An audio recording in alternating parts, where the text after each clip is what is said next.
আসসালামু আলাইকুম, স্বাগতম সবাইকে ম্যাথ নেক্সট চ্যানেলে। আজকে আমরা বুয়েট প্রিলিমিনারি পরীক্ষা 23-24 আসা গণিত অংশটুকু সমাধান করব। প্রিলিমিনারি পরীক্ষাটা হয় এমসিকিউ টাইপ। এমসিকিউ টাইপ আমাদের ম্যাথে কোশ্চেন থাকে 34টা, ফিজিক্সে 33টা এবং কেমিস্ট্রিতে 33টা। টোটাল 100 নম্বরের একটা পরীক্ষা এবং এই 100 নম্বরের জন্য সময় পাওয়া যায় হচ্ছে 60 মিনিটস। তো তোমরা দেখতে পারতেছো অ্যাকচুয়ালি কোন চ্যাপ্টার থেকে কয়টা প্রশ্ন এসেছিল সেটা আমি লিখে দিয়েছি। ক্যালকুলাস থেকে এসেছে 7টা। এখানে অ্যাকচুয়ালি দুইটা চ্যাপ্টার, যোগজীকরণ এবং অন্তরীকরণ। দুইটা চ্যাপ্টার থেকে 7টা কোশ্চেন। জটিল সংখ্যা থেকে 5টা কোশ্চেন এসেছে। জ্যামিতিতে আছে তোমার টোটাল 5টা চ্যাপ্টার, সরলরেখা, বৃত্ত, পরাবৃত্ত, উপবৃত্ত, অধিবৃত্ত। 5টা চ্যাপ্টার থেকে তোমার টোটাল হচ্ছে 10টা কোশ্চেন এবং ত্রিকোণমিতি থেকে 6টা কোশ্চেন।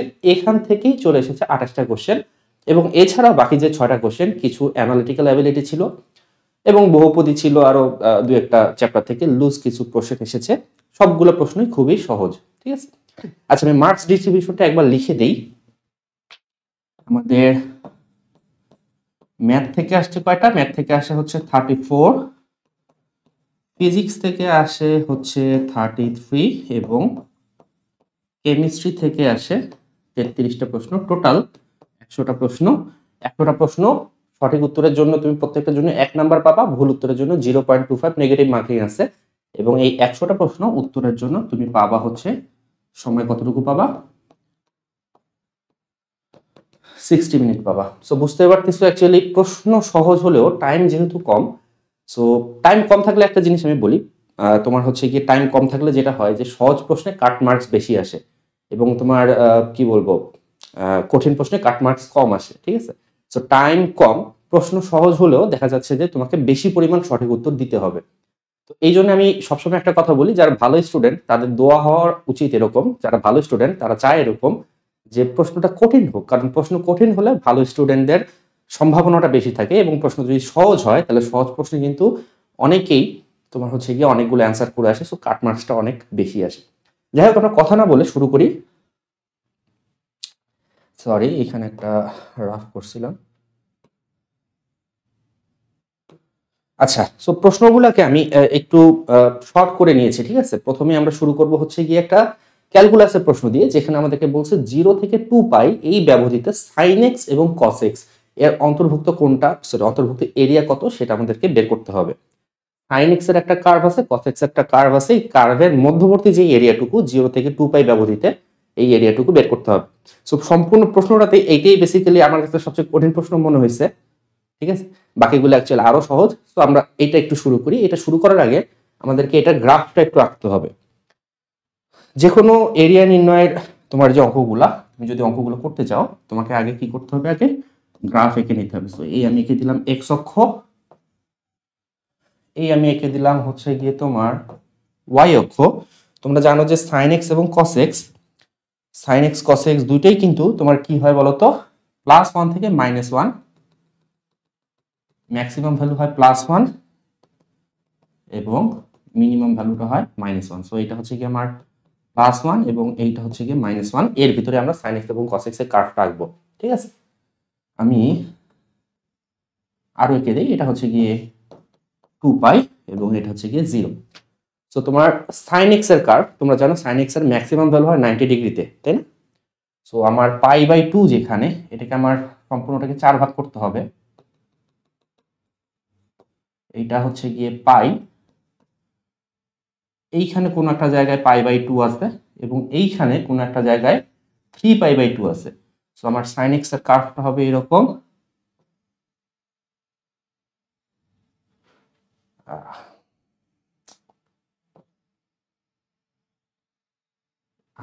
এটা হচ্ছে গিয়ে sin x এর কার্ভ, ঠিক আছে। আমি অন্য একটা কালার দিয়ে cos x এর কার্ভটা আঁকি। cos x টা অ্যাকচুয়ালি কি হবে বলতো, cos x টা যেখানে 0 সেই জায়গায় কিন্তু ওর ভ্যালু হচ্ছে গিয়ে +1 এবং যেই জায়গায় sin x এর ভ্যালু ম্যাক্সিমাম ঠিক সেই জায়গায় cos x এর ভ্যালু কিন্তু 0, তাই না? আচ্ছা, এবং যেখানে sin x এর ভ্যালু এগেইন 0 সেই জায়গায় কিন্তু cos x এর ভ্যালু -1। আবার কি হয়েছে, যেখানে sin x এর ভ্যালু -1 সেখানে আমার cos x এর ভ্যালুটা কত? 0। যেখানে sin x এর ভ্যালু 0 সেখানে cos x এর ভ্যালুটা +1। সো এইভাবে যদি আমি কার্ভটা আঁকি,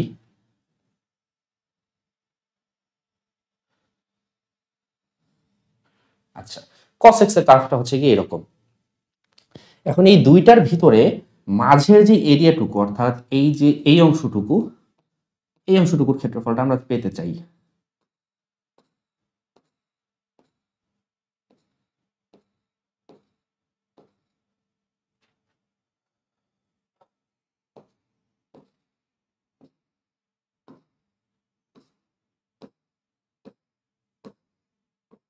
নাইস, এই অংশটুকুর ক্ষেত্রফল আমরা পেতে চাই। মজার ব্যাপার হচ্ছে ক্ষেত্রফল পেতে গেলে আমাদের সমস্যাটা কোথায়? সমস্যাটা হচ্ছে যে কিছু জায়গায়, যেমন ধরো যে তুমি যদি এই পোর্শনটার কথা চিন্তা করো, এই পোর্শনটা কিন্তু cos x এর কার্ভটা উপরে, তাই না? cos x এর কার্ভটা উপরে। তোমরা জানো যে এরিয়া বের করতে গেলে কি করতে হয়? একটা নির্দিষ্ট ব্যবধিতে আমি যদি এরিয়া বের করতে চাই দুইটা কার্ভের আন্ডারে, দেন উপরে যে কার্ভটা আছে সেইটা মাইনাস নিচের যে কার্ভটা। তোমরা করো না লিমিট a থেকে b y1 minus y2, y1 হচ্ছে উপরের কার্ভ এবং y2 হচ্ছে নিচের কার্ভ, ঠিক আছে? তো এইখানে দেখো এই যে এই পোর্শনটুকুতে cos x অর্থাৎ এই যে নীল কার্ভটা এটা কিন্তু উপর দিক দিয়ে গেছে। তো এই পোর্শনটার ক্ষেত্রফল বের করতে গেলে আমাদেরকে করতে হবে cos x minus sin x, যেহেতু sin x নিচে আছে, ঠিক আছে? আবার দেখো এইখান থেকে শুরু করে এই যে হলুদটা উপরে উঠে গেল, হলুদটা হচ্ছে কি আমার sin x, তাই না? তো sin x টা উপরে উঠে গেছে এবং cos x টা কিন্তু নিচ দিক দিয়ে গেছে। তো এই পোর্শনটার ক্ষেত্রফল তুমি যদি বের করতে চাও তাহলে তোমার উপরেরটা মাইনাস নিচেরটা করতে হবে, অর্থাৎ ওই পোর্শনটার জন্য হবে sin x minus cos x। আবার এই বাউন্ডারি তুমি যখন ক্রস করছো, ক্রস করার পরে দেখো cos x আবার উপরে উঠে গেছে, sin x কিন্তু নিচ দিক দিয়ে গেছে।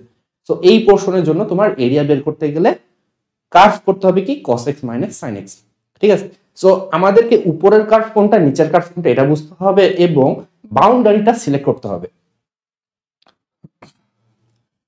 তোমরা অলরেডি জানো, জানা উচিত অ্যাকচুয়ালি, যেহেতু প্রিলিমিনারি পরীক্ষা দিতে যাচ্ছ।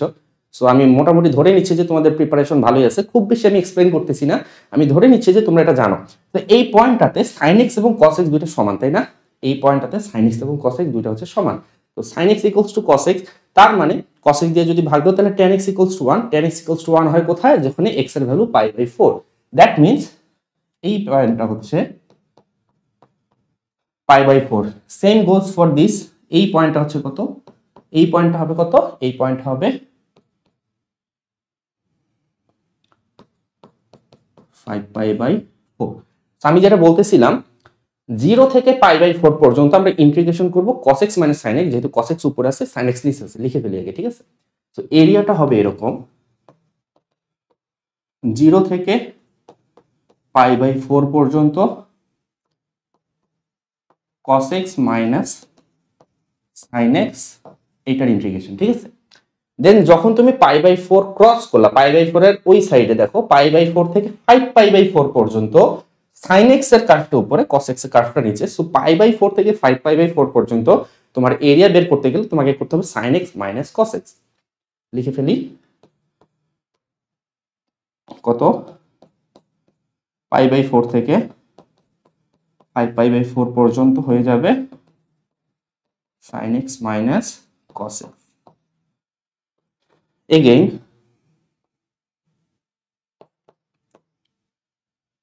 5π/4 থেকে শুরু করে 2π পর্যন্ত আমার এরিয়া বের করতে হবে। সো 5π/4 থেকে 2π পর্যন্ত তোমার এরিয়াতে দেখো cos x এর কার্ভটা উপরে, sin x নিচে। সো এই ক্ষেত্রে আমরা করব cos x minus sin x।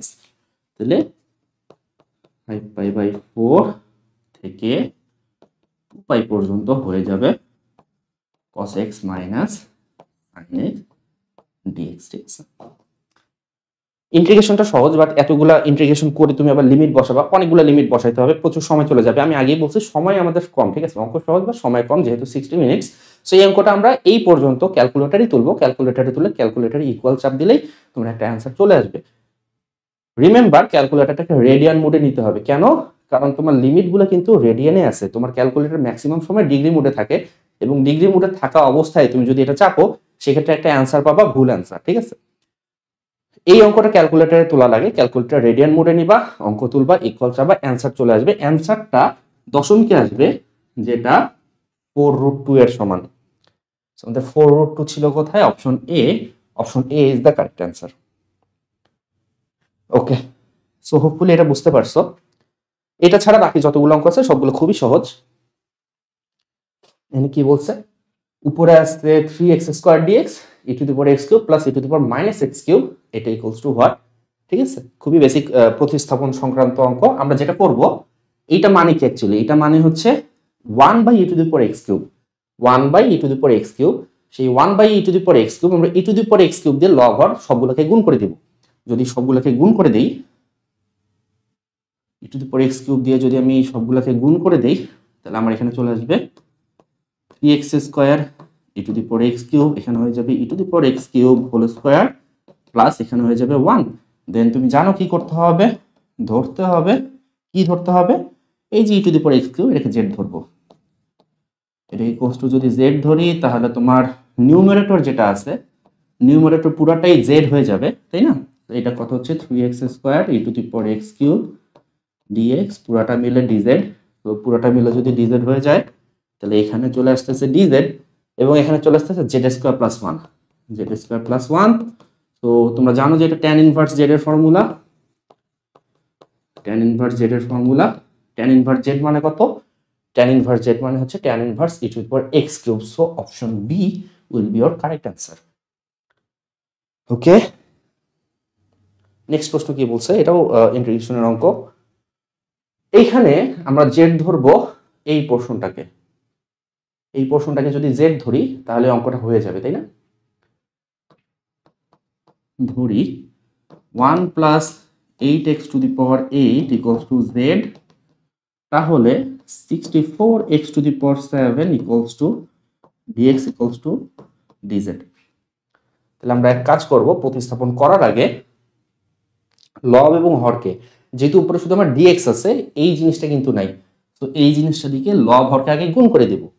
গুণ করে দিলে চলে আসতেছে 64x⁴ dx, নিচে কি আসবে 64x⁴, আগে থেকেই একটা x আছে, তাই না? আগে থেকে একটা x আছে, সো x⁴ দিয়ে গুণ করলে হয়ে যাবে x⁴8, 1 প্লাস 8x⁴8। কি দাঁড়াচ্ছে তাহলে, উপরের যে নিউমারেটর এইটা সমান সমান আমি কি লিখতে পারবো, নিউমারেটর সমান সমান লিখতে পারবো হচ্ছে গিয়ে dz। আচ্ছা খেয়াল করো, এই যে এই জিনিসটা, এইটাকে তো অ্যাকচুয়ালি আমরা ধরে নিছি z, সো এইটা সমান সমান z আমি লিখে দিব, কোনো সমস্যা নাই। বাট আমার কিন্তু 8x⁴8 এর ভ্যালু লাগবে, শুধু x⁴8 এর ভ্যালু বের না করে আমি 8x⁴8 এর ভ্যালুটা যদি বসাই তাহলে সেটা হবে কত, z-1। তাহলে এই জায়গায় আমি বসালাম z-1। রিমেম্বার এইখানে 8x⁴8 এর ভ্যালু বসাইছি, সো সামনে চলে আসবে 1/8। এখন যে অংশটা চলে আসছে এটা অ্যাকচুয়ালি পার্শিয়াল ফ্র্যাকশন, কি বলবো, আংশিক ভগ্নাংশ, তাই না? আংশিক ভগ্নাংশে পরিণত করতে হবে। সো আংশিক ভগ্নাংশ পরিণত করা খুবই সহজ, এটা 1/z-1 মাইনাস হচ্ছে কি 1/z। এটা হচ্ছে এরকম 1/8 integration of 1/z-1 minus 1/z dz। যদি পার্শিয়াল ফ্র্যাকশন মুখে মুখে ভাবে করতে না পারো তাহলে লিখে লিখে করবা।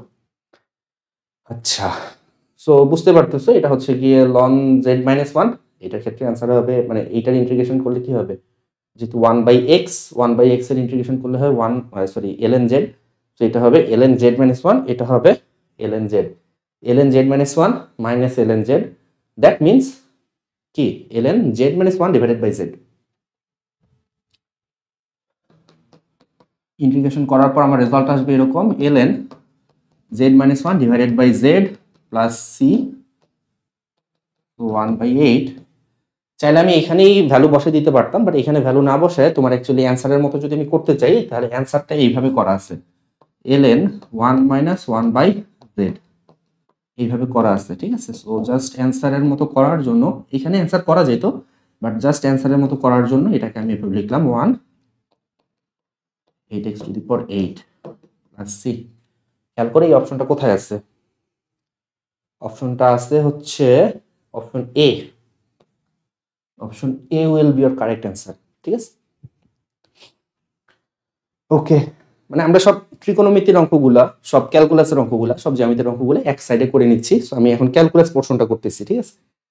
এইটা এরিয়া নির্ণয়ের আরেকটা অঙ্ক, x equals to √y divided by 2, y equals to 1 থেকে y ইকুয়ালস টু 4 ব্যবধানে ক্ষেত্রফল কত হবে এটা বলতে হবে।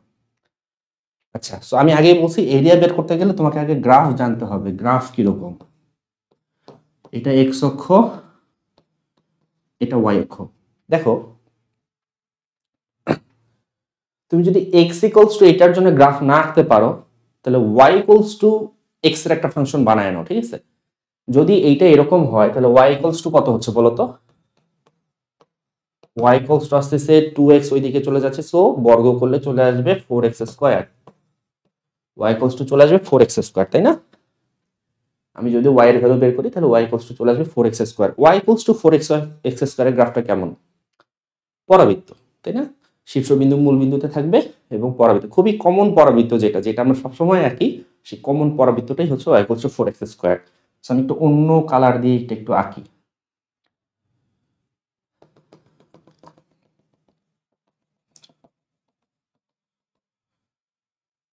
এইটা হচ্ছে y equals to 4x square, but আমার y ইকুয়ালস টু 4x স্কয়ারের গ্রাফ দরকার নেই, আমার কিন্তু দরকার কার গ্রাফ? দেখো আমার বাউন্ডারি যেগুলো দেওয়া আছে, বাউন্ডারিগুলো y এর বাউন্ডারি এবং আমার ফাংশনটা হচ্ছে কি y এর ফাংশন।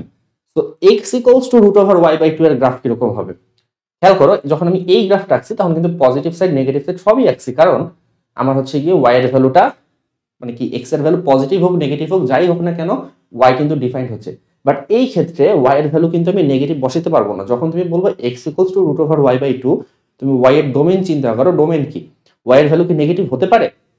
y এর ভ্যালু নেগেটিভ হবে না।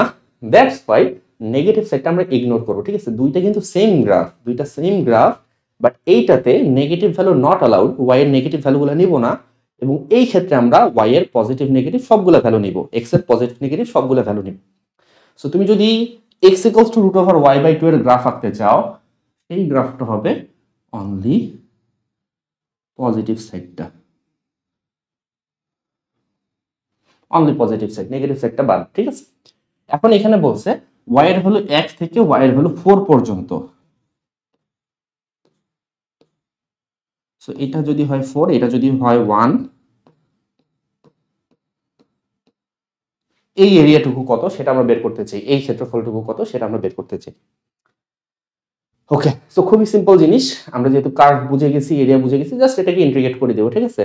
এটাকে ইন্টিগ্রেট করে দিব, এটাকে ইন্টিগ্রেট করে দিলেই হয়ে যাবে।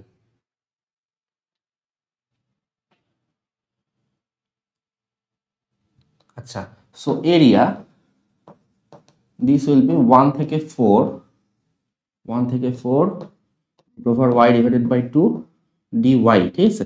কার্ভ আমি না আঁকলেও পারতাম, বাট জাস্ট তোমাদেরকে বোঝানোর জন্য কার্ভটা আঁকলাম।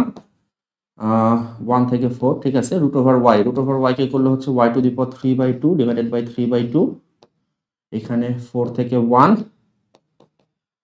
এইটা 2 বাই 3 বাইরে বের করলাম, 2 বাই 3 যদি বাইরে বের করি, ওকে, দেন y এর জায়গায় 4 বসাও, 4 টু দি পাওয়ার 3 বাই 2 মাইনাস 1 হবে 1 to the power 3 by 2, half, একবারে লিখে ফেলি, 2 টু কাটা, তাহলে 1 by 3, 4 to the power 3 by 2, ঠিক আছে? 4 to the power half, 4 to the power half মানে হচ্ছে কি root 4, 4 to the power half মানে রুট 4, যেটার ভ্যালু হচ্ছে কি 2, 2 এর উপরে যদি তুমি কিউব দাও তাহলে চলে আসবে 8, তো 4 to the power 3 by 2 value হচ্ছে 8 মাইনাস 1, তো এখান থেকে আসবে 7, 7 by 3, 7 by 3, this will be your answer. চাইলে তুমি অঙ্কটা ক্যালকুলেটরও করতে পারতা, অঙ্কটা যদি ক্যালকুলেটরে তুলে দাও তাহলে অঙ্কটা হয়ে যাবে, কোনো সমস্যা নেই। ওকে, এটা মোটামুটি ভালো একটা অঙ্ক, ভালো একটা অঙ্ক। যাদের ফাংশনের আইডিয়া ছিল, ফাংশন চ্যাপ্টারটা যারা পড়ছো তাদের কিন্তু এই অঙ্কটা পারার কথা, বাট সমস্যা হচ্ছে যে শর্ট সিলেবাসে অ্যাকচুয়ালি ফাংশন চ্যাপ্টারটা নেই। আমরা যখন ফাংশন চ্যাপ্টারটা করতাম, ফাংশন চ্যাপ্টারে এই ধরনের সুন্দর সুন্দর অঙ্কগুলো করতাম।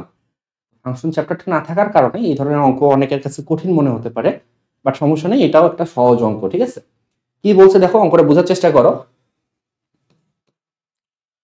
ddx of function of 3x, function of x থাকলে কিন্তু কোনো কথাই ছিল না, ফাংশন অফ x থাকলে অঙ্কটা খুবই সহজ হতো, বাট আমাকে দিছে ফাংশন অফ 3x, সেইটার ডেরিভেটিভ হচ্ছে কত? সেটার ডেরিভেটিভ হচ্ছে 6x, দ্যাট মিন্স আমি অরিজিনাল ফাংশনটা জানি না। যদি ফাংশন অফ x থাকতো তাহলে কোনো সমস্যা নেই, একবার ইন্টিগ্রেট করে দিলেই আমি ফাংশন অফ x টা পেয়ে যেতাম, বাট এখন যদি আমি ইন্টিগ্রেট করি ফাংশন অফ x পাবো না, পাবো ফাংশন অফ 3x, ঠিক আছে? সেইখান থেকে এটাকে ইন্টিগ্রেট করব, প্ল্যান হচ্ছে এরকম, এটাকে ইন্টিগ্রেট করব, ইন্টিগ্রেট করলে আমি ফাংশন অফ 3x পাবো। ফাংশন অফ 3x থেকে আমাকে সামহাউ ফাংশন অফ x বের করতে হবে। ফাংশন অফ x বের করার পর সেইটাকে যদি আমি আবার ডিফারেন্সিয়েট করি তাহলে হবে আমার অ্যান্সার। আচ্ছা, যে কথা সে কাজ আমরা ইন্টিগ্রেশন করি, ঠিক আছে?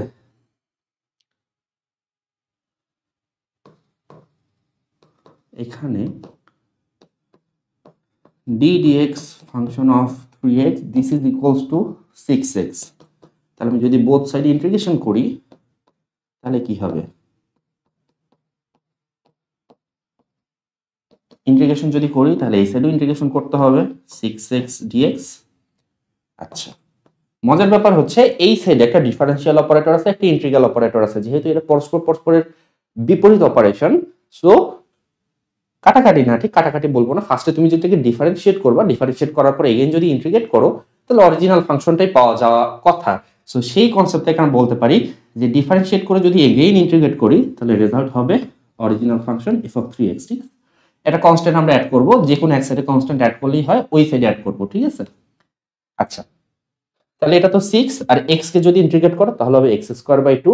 তো 6 মাল্টিপ্লাইড বাই x²/2 তার মানে হচ্ছে গিয়ে 3x²। সো এইখান থেকে চলে আসবে 3x² প্লাস একটা আরবিটারি কনস্ট্যান্ট অ্যাড করে নাও c। এখন এইখান থেকে আমার ফাংশন অফ x বের করতে হবে, এটা হচ্ছে function of 3x, function of x লাগবে। তা আমি কি করব, আমি ধরবো 3x সমান y ধরে নিই, ধরি 3x ইকুয়ালস টু y। তাহলে x এর ভ্যালু কত আসতেছে, y এর ভ্যালু y ডিভাইডেড বাই 3 আসতেছে।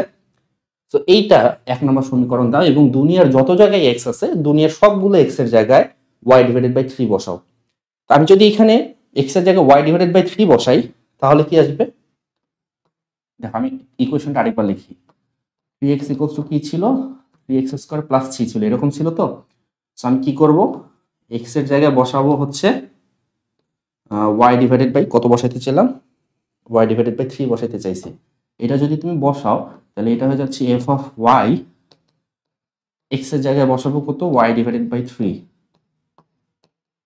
সো তোমার ফাংশন অফ y এই ভ্যালুটা চলে আসতেছে কত, 9।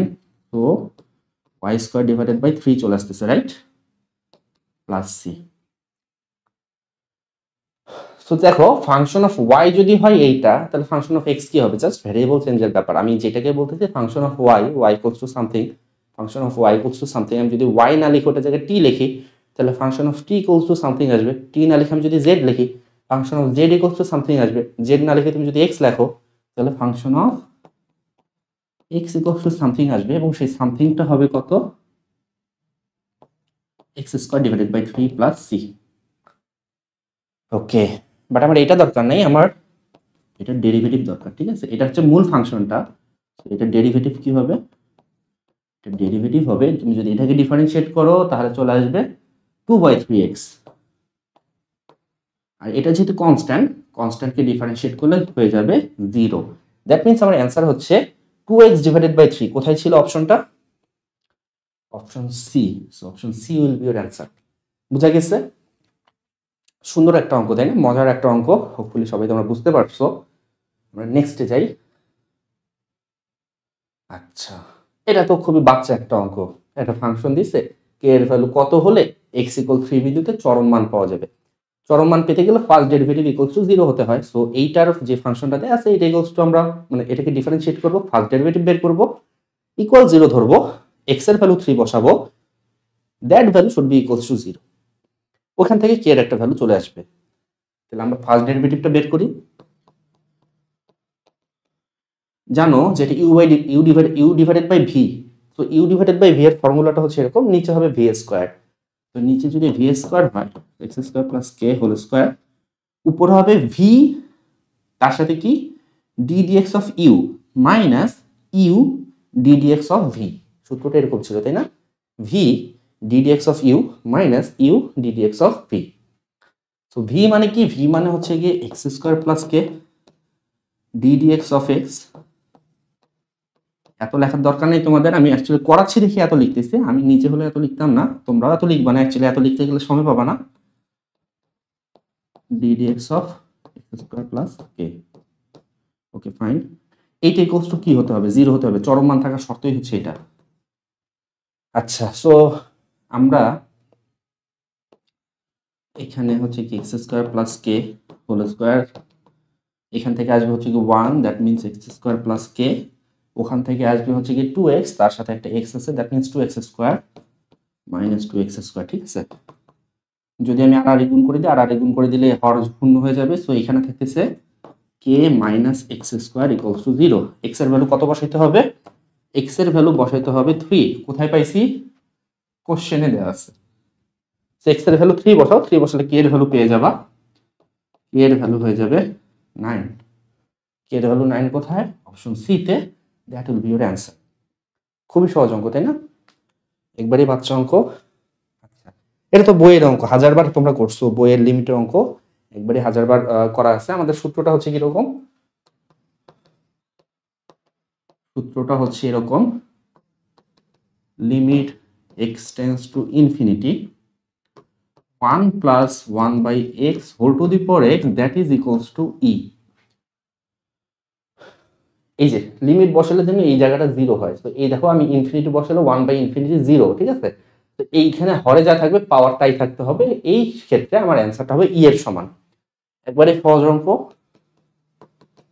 Limit x tends to infinity 1 plus, সূত্রের মতো করে করব। সূত্রে আমার উপরে ছিল 1, আমি উপরে লিখলাম 1, ঠিক আছে? নিচে কি ছিল? এক্স, আর উপরের এই বিটাকে নিচে নিয়ে গেলাম, হয়ে গেল এক্স ডিভাইডেড বাই বি।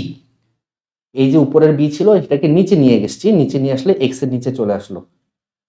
অঙ্ক করতে গেলে আমার কি লাগবে? সূত্রের মতো করতে হবে। এইখানে যেটা থাকবে সেটাই এক্স, ঠিক আছে? পাওয়ারেও আমার এক্স নিয়ে আসতে হবে। সো এখানে আমার এক্স মানে actually x by b. So পাওয়ারে আমার থাকতে হবে এক্স ডিভাইডেড বাই বি। এরপরে আমি ব্যালেন্সিং এর দিকে যাব। ব্যালেন্সিং এর দিকে যাই, ছিল এক্স বাই এ, পাওয়ারে ছিল এক্স বাই এ, আমি লিখছি কত? X by b. তাহলে আমি যদি একটা বি বাই এ দিয়ে গুণ করি তাহলে কিন্তু হিসাব নিকাশ সব মিলে গেল, তাই না? দেখো পাওয়ার থাকলে কি হয়? A to the power m whole to the power n মানে হচ্ছে a to the power m n. So তুমি এক্স বাই বি এর সাথে বি বাই এ যদি গুণ করো, বি বি ক্যান্সেল আউট হয়ে এক্স বাই এ থাকতেছে। তারপর আমি এক্সট্রা কিছু লিখি নাই। বাট এইভাবে লেখার সুবিধাটা কি? ব্র্যাকেটের ভিতরের এই সম্পূর্ণ জিনিসটাকে তুমি বলতে পারবা ই, এবং তার উপরে পাওয়ার আসবে বি বাই এ, এবং এইটাই হচ্ছে কি তোমার উত্তর, অপশন সি। ক্লিয়ার? ওকে।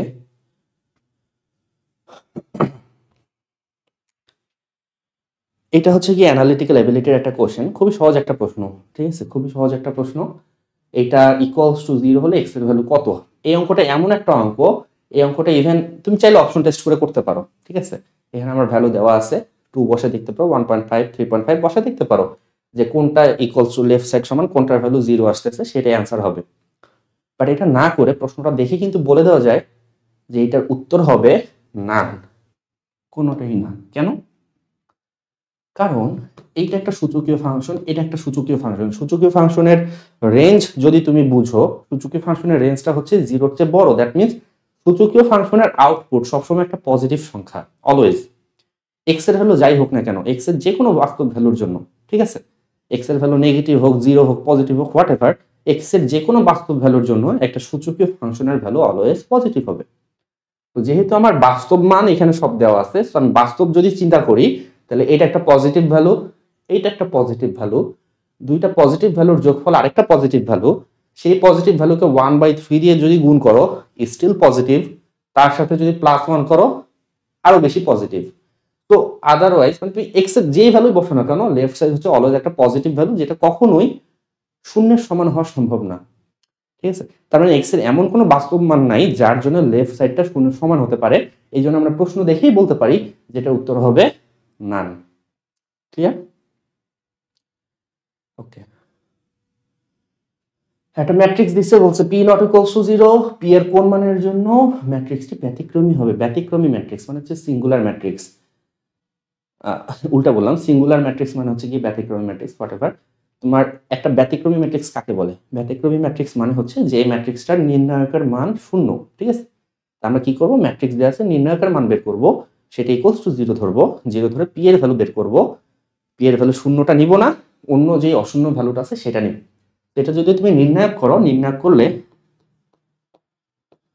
নির্ণায়কটা হবে এরকম, এটার সাথে এটা গুণ করো, গুণ করলে হচ্ছে P square plus 3p minus 2p, this is equals to 0। তো P square plus P equals to 0, খুবই সহজ অঙ্ক।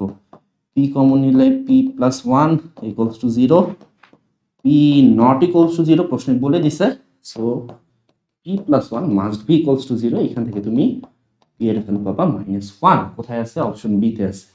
Option B is the correct answer. Okay, এটা জটিল সংখ্যা, এটা চাইলে ক্যালকুলেটরে বসে এক লাইনে করে ফেলতে পারো। ক্যালকুলেটর যেহেতু তোমার কাছে আছেই, এক লাইনে ক্যালকুলেটরে বসে করে ফেলতে পারো। আর যদি ক্যালকুলেটরে না করতে চাও তাহলে এইভাবে করতে পারো, হ্যাঁ, প্লাস আই, 2 প্লাস আই, তাহলে 2 plus I minus 1, that means I plus 1 এরকম। সো নিচে আসবে আই প্লাস 1, উপরে আসবে আই প্লাস 3, 2 প্লাস আই। এইভাবে ক্যালকুলেটরে দিলে মনে হয় জিনিসটা ইজি হবে, ঠিক আছে। এটার অ্যান্সার বেসিক্যালি 5 আসে, একটু করে নাও। এটা তো খুবই সিম্পল অঙ্ক, গুণ করতে হবে, ঠিক আছে। 2i plus 5 plus 3i minus I, so তোমার আসবে কত? যাই হোক, এটা অ্যান্সার 5 আসবে। এটা একটু করে নাও। 2i plus 3i, 5i, 5i আর হচ্ছে গিয়ে কত? 3 দুগুণে 6 মাইনাস 1, তার মানে হচ্ছে গিয়ে 5, নিচে হচ্ছে গিয়ে i প্লাস 1, সো 5 কমন নিলে তোমার বাকিটা কাটাকাটি চলে যাবে। আচ্ছা, এটা মোটামুটি সুন্দর একটা অঙ্ক, সুন্দর একটা অঙ্ক। তোমার আই এর পাওয়ার দেখো, এখানে আছে আই এর পাওয়ার আই এর পাওয়ার আই স্কোয়ার, আই এর পাওয়ার আই কিউব, এইভাবে আই এর পাওয়ার আই টু দি পাওয়ার 33 পর্যন্ত গেছে। এই সম্পূর্ণ গুণফলটার রেজাল্ট কত সেটা বলতে হবে। তো গুণ থাকলে পাওয়ার কিন্তু যোগ হয়, তাই না? সো আই এর পাওয়ার কি হবে? I plus i square i cube i to the power 4, এভাবে আই টু দি পাওয়ার 33 পর্যন্ত। যেহেতু গুণ ছিল, পাওয়ারগুলা গুণ থাকলে পাওয়ারগুলা যোগ হয়ে যায়, তাই না? সূচকের ক্ষেত্রে পাওয়ারগুলা যোগ হয়ে যায়। ওকে, এই ধারাটা হোপফুলি যারা ইঞ্জিনিয়ারিং প্রিপারেশন নিচ্ছে, হোপফুলি সবার করা আছে। এই ধারাটা সবার করা থাকা উচিত। জটিল সংখ্যা শুরুই করে অ্যাকচুয়ালি, জটিল সংখ্যার ক্লাসগুলোতে যদি তোমরা করো, ওদের আই এর ধারা খুবই ইম্পর্টেন্ট একটা কনসেপ্ট। তো এই ধারাটা সবার করতে পারা উচিত। তারপর আমি তোমাদেরকে একটু বলে দিই, আই সমান সমান তো অ্যাকচুয়ালি আই, ঠিক আছে। আই স্কোয়ারের ভ্যালু হচ্ছে গিয়ে -1, আই কিউবের ভ্যালু হচ্ছে -i, এবং আই টু দি পাওয়ার 4 এর ভ্যালু হচ্ছে +1। তুমি যদি যোগ করো তাহলে রেজাল্ট আসবে 0। I square, i cube, i to the power 4, এই চারটার ভ্যালু হচ্ছে যোগ করলে 0 আসে। তারপর আই টু দি পাওয়ার 5 মানে হচ্ছে গিয়ে again i to the power 5 মানে আই টু দি পাওয়ার 6 মানে i square, i to the power 7 মানে i cube, i to the power 4 মানে actually i to the power 4। So তুমি যদি i to the power 5 plus i to the power 6 plus i to the power 7 plus i to the power 8 করো, ওই চারটার যোগফল কত আসবে? 0। এভাবে চারটা, এভাবে তুমি যদি সেগমেন্ট করো, ব্র্যাকেটিং করো, চারটা করে নিয়ে যদি ব্র্যাকেটিং করো, প্রত্যেকটা ব্র্যাকেটের ভ্যালু আসবে 0। তাহলে আমাকে দেখতে হবে এখানে টোটাল পদ আছে হচ্ছে গিয়ে 33টা, তার ভিতরে আমি চারটা নিয়ে ব্র্যাকেট করি। দেখো এই ব্র্যাকেটটা, এটার ভ্যালু 0, ঠিক আছে। এর পরেরটা 0, এর পরেরটা 0, এইভাবে টোটাল পদ আছে 33টা। বাট আমি চারটা করে যদি ব্র্যাকেটিং করি, তাহলে 4 8 32, অর্থাৎ প্রথম 32টা পদকে আমি ব্র্যাকেটিং করতে পারবো, যাদের সবগুলোর যোগফল হবে 0। থেকে যাবে কি? থেকে যাবে লাস্টের পদটা, অর্থাৎ আই টু দি পাওয়ার 33। এই যোগফলে প্রথম 32টা সমষ্টি 0, থেকে যাবে i to the power 33। Okay, i to the power 33, এটাকে আবার আমরা সংক্ষিপ্ত করতে পারি, পাওয়ারকে 4 দিয়ে ভাগ করতে হয়, তাই না? অ্যাকচুয়ালি আমরা এখানে কি করতেছিলাম, একটু আগে বলতেছিলাম আই টু দি পাওয়ার 5 মানে হচ্ছে আই টু দি পাওয়ার 6 মানে আই স্কোয়ার। মানে বেসিক্যালি আমরা যেটা করি, পাওয়ারটাকে 4 দিয়ে ভাগ করি, 4 দিয়ে ভাগ করে ভাগশেষ যত, সেটাই হয় আই এর পাওয়ার। তো 33কে আমি যদি 4 দিয়ে ভাগ করি, ভাগশেষ থাকে 1। So I to the power 33, এইটা equals two only I to the power 1, that means I. So এটাকে আমি লিখতে পারবো I to the power I to the power I আমার সরাসরি অপশনে আছে। সো ফার্দার এটাকে আর ক্যালকুলেট করার দরকার নেই, চাইলে I to the power I এর ভ্যালু বের করা যায়, ঠিক আছে। I to the power I এর ভ্যালু আমরা বের করতে পারি, বাট সেটা দরকার নেই, অপশনে সরাসরি I to the power I আছে। সো এটা আমরা অ্যান্সার বলে দিলাম। ওকে, সো হোপফুলি এটা বুঝতে পারছো। নেক্সট, সঞ্চয়পথের সমীকরণ। সঞ্চয়পথের সমীকরণ আছে। সো এটাকে কি করতে হবে, জাস্ট জেড এর ভ্যালু হচ্ছে আমরা এক্স প্লাস আই ওয়াই বসাবো, জেড এর value x plus i y বসে ইকুয়েশন বানাবো, সেটা সঞ্চয়পথ কত এটা বলবো। আচ্ছা, সো আমরা যদি জেড এর ভ্যালু বসাই তাহলে জিনিসটা এরকম হবে 2x plus 2iy minus 2 this is equals two 2x, তাই না? হ্যাঁ, তাহলে কি আসতেছে 2 কমন নিয়ে যদি উভয় পক্ষ থেকে ভাগ দিয়ে দিই তাহলে চলে আসবে হচ্ছে গিয়ে x minus 1 plus iy this is equals to x। এটাকে তুমি চাইলে এভাবে লিখতে পারো x minus 1 whole square modulus, জটিল সংখ্যার মডুলাস নিচ্ছি, so x minus 1 whole square plus y square equals to x। So এখান থেকে চলে আসবে কিরকম, এখান থেকে চলে আসবে তোমার উভয় পক্ষে যদি বর্গ করি তাহলে x square minus 2x plus 1 y square equals to x square. Both side থেকে যদি x স্কোয়ার কেটে দিই তাহলে y square equals to something চলে আসবে। y square equals to something অর্থাৎ যে ফরম্যাটটা চলে আসতেছে ওটা বেসিক্যালি একটা পরাবৃত্তের ইকুয়েশন হবে। y স্কোয়ার ইকুয়ালস টু তোমার চলে আসতেছে 2x মাইনাস 1 আসতেছে, সো y স্কোয়ার সমান সমান 2 কমন নিলে থাকতেছে x মাইনাস হাফ, সো ওটাকে আবার 4 multiplied by half x minus half, মানে তোমার অ্যাকচুয়ালি কি এটা হচ্ছে গিয়ে তোমার পরাবৃত্তের স্ট্যান্ডার্ড ইকুয়েশন। সো পরাবৃত্তের সমীকরণ এতদূর না লিখলেও পারতাম, যারা অ্যাকচুয়ালি একটু অঙ্ক প্র্যাকটিস করছো তারা অ্যাকচুয়ালি এতটুকু করার পরেই বুঝতে পারবা যে এটা পরাবৃত্তের সমীকরণ। নেক্সট, এত এর জটিল মূলগুলো আলফা বিটা হলে 1 by alpha plus 1 by beta এটার মডুলাস কত হবে? x কিউব ইকুয়ালস টু 1 বহুল প্রচলিত ইকুয়েশন, তাই না? x এর ভ্যালুগুলো কি কি?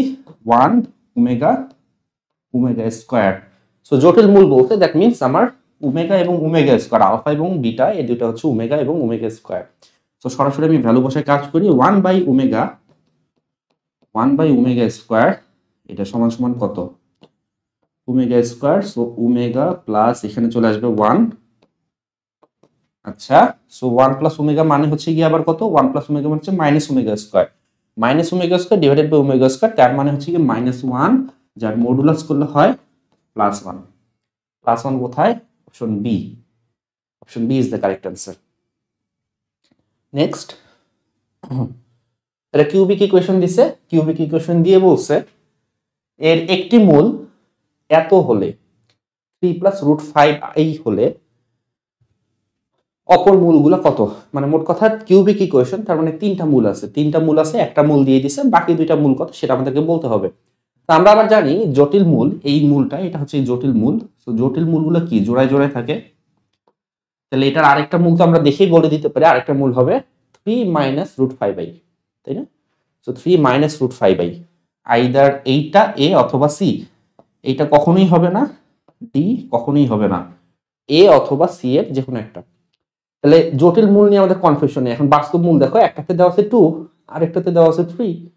সো 2 বসায় দেখো সমীকরণে যদি 2 বসায় স্যাটিসফাই করে তাহলে প্রথমটা উত্তর, অথবা যদি স্যাটিসফাই না করে তাহলে 3 নাম্বারটা উত্তর। ঠিক আছে, তুমি একটা যে কোনো একটা ভ্যালু দিয়ে স্যাটিসফাই করে দেখতে পারো। 2 যদি বসাও স্যাটিসফাই যদি করে তাহলে প্রথমটা উত্তর, না করলে 3 নাম্বারটা উত্তর। স্যাটিসফাই করবে না, সো 3 নাম্বারটাই উত্তর হবে। ঠিক আছে, এইভাবে করা যায়, অথবা আরেকভাবে করা যায়। তোমার হচ্ছে এই মূল তুমি সবগুলা যোগ করে দেখো, এইটার সাথে এটা যোগ করলে কত আসতেছে? জটিল জটিল পোর্শন কাটা যাবে, সরি কাল্পনিক পোর্শনটা কাটা যাবে। 3 আর 3 6, 6 আর 2 কত? 6 আর 2 হচ্ছে 8। এখানে দেখো এই সহগটা আসলে কি? এই সহগটা তো মূলের সমষ্টি, তাই না? মূলের সমষ্টি আমরা জানি মূলের সমষ্টি হতে হবে 9, বাট আমরা দেখতে পারতেছি যে এইটার সাথে যদি এই দুইটা যোগ করি তাহলে অ্যাকচুয়ালি মূলের সমষ্টি চলে আসতেছে 8, তার মানে হচ্ছে না। এইখানে দেখো 3 নাম্বার অপশনটা কিন্তু সেই মূলের সমষ্টি কন্ডিশনটাকে স্যাটিসফাই করতেছে, সো 3 নাম্বারটা হবে উত্তর। তো এইটা এমন একটা প্রশ্ন ছিল যেটা দেখেই 3 থেকে 4 সেকেন্ডের ভিতরে তুমি দাগাইতে পারবা। এটা খুবই সহজ একটা অঙ্ক, খুবই সহজ অঙ্ক। এটাকে যদি আমি স্ট্যান্ডার্ড ফরম্যাটে নিই তাহলে কি হবে? 36 ওই সাইডে যাবে, 9 দিয়ে আবার 36 কে ভাগ করো তাহলে আসবে 4, 4 মানে হচ্ছে গিয়ে 2 স্কয়ার মাইনাস y স্কয়ার, 36 কে 4 দিয়ে ভাগ করলে 9, 9 মানে হচ্ছে 3 স্কয়ার, এটা ইকুয়ালস হচ্ছে গিয়ে 1। তোমরা জানো যে x square divided by a square minus y square by b square equals to 1। এই ক্ষেত্রে কি চাইছে আমার? পরামিতিক স্থানাঙ্ক চাইছে। পরামিতিক স্থানাঙ্কটা হচ্ছে এরকম a sec theta b tan theta, a sec theta b tan theta. সেখানে আমার a এর ভ্যালু হচ্ছে 2, b এর ভ্যালু হচ্ছে 3, তার মানে উত্তর হবে 2 sec theta, 3 tan theta. 2 sec theta, 3 tan theta, option B সঠিক উত্তর। নেক্সট, চারটা বিন্দু দিছে, এবিসিডি চতুর্ভুজের ক্ষেত্রফল বলছে 0। এবিসিডি চতুর্ভুজের ক্ষেত্রফল 0 হলে টি এর ভ্যালু কত? ক্ষেত্রফল নির্ণয়ের এই অঙ্কগুলো আমরা ক্লাস 9 10 থেকে করে আসতেছি, 10 থেকে করে আসতেছি। তো ক্ষেত্রফল নির্ণয়ের সূত্রটা হচ্ছে এরকম, হাফ দিলাম প্রথম বিন্দু 1 2, তারপরে দ্বিতীয় বিন্দু 0 3, তৃতীয় বিন্দু T0, চতুর্থ বিন্দু 0 4, আবার রিপিট করতে হবে প্রথম বিন্দুটা যেটা হচ্ছে 1 2। আচ্ছা, সো এইটা সমান সমান কত? এটা সমান সমান হচ্ছে কি 0। সো হাফ আর থাকতেছে না। আমি যদি এখানে এই বরাবর হিসাবগুলো করি, এটা তো হোপফুলি সবার জানা উচিত। সো এই গুণগুলো যদি করি, গুণগুলো করলে আসতেছে আমার 3 0 প্লাস 40 আবার 0 মাইনাস দিয়ে কি করতে হবে? এই গুণগুলো করতে হবে, তাই না? সো 2 দিয়ে 0 গুণ করলে 0, 3 দিয়ে টি কি গুণ করলে আসতেছে 3t, 0 প্লাস 4, এইটা ইকুয়ালস টু 0। এখান থেকে তুমি ক্যালকুলেট করলে টি এর ভ্যালু পেয়ে যাবা 3 প্লাস 40 মাইনাস 3t প্লাস 4 হবে না, -4 হবে। তাহলে t equals to -1, that means t এর ভ্যালু হচ্ছে কি 1। Option B is the correct answer.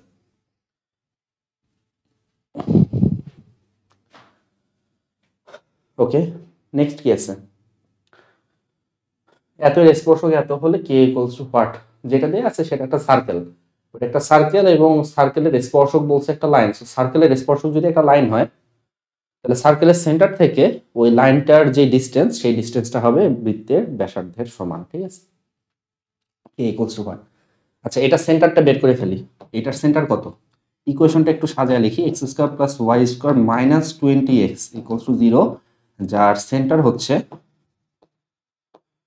কেন্দ্র হচ্ছে, x এর সহগকে -2 দিয়ে ভাগ করতে হবে, -2 দিয়ে ভাগ করলে আসতেছে 10, আর y সহগকে ভাগ করব 2 দিয়ে, বাট y এর সহগই নেই, তার মানে ওটা 0 হবে। ঠিক আছে, আর ব্যাসার্ধ কত হয়?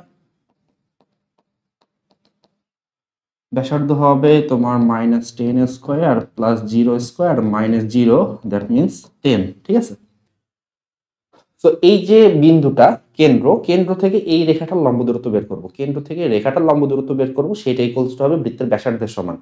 বৃত্তের কেন্দ্র থেকে বৃত্তের যে কোনো স্পর্শকের লম্ব দূরত্ব বৃত্তের ব্যাসার্ধের সমান হয়, that is the theorem. Okay, so 10,0 থেকে যদি ওটা দূরত্ব বের করি, দূরত্ব কত হবে? দূরত্ব হবে, বিন্দু দিয়ে রেখাটাকে সিদ্ধ করতে হয়। সো বিন্দু দিয়ে রেখাটাকে সিদ্ধ করো, 4 গুণন 10 প্লাস 3 গুণন 0, হ্যাঁ, কেটা এই সাইডে আসবে, so minus k divided by কি, এক্স এর সহগ ওয়াই সহগের বর্গের সমষ্টি বর্গমূল 4 স্কয়ার প্লাস 3 স্কয়ার। এইটা হবে বৃত্তের ব্যাসার্ধের সমান, বৃত্তের ব্যাসার্ধ হচ্ছে 10। সো এখান থেকে আমার থাকতেছে কত? 40 minus K, 40 minus K equals to, এখান থেকে আসতেছে 5 গুণন 10 মানে হচ্ছে কি 50।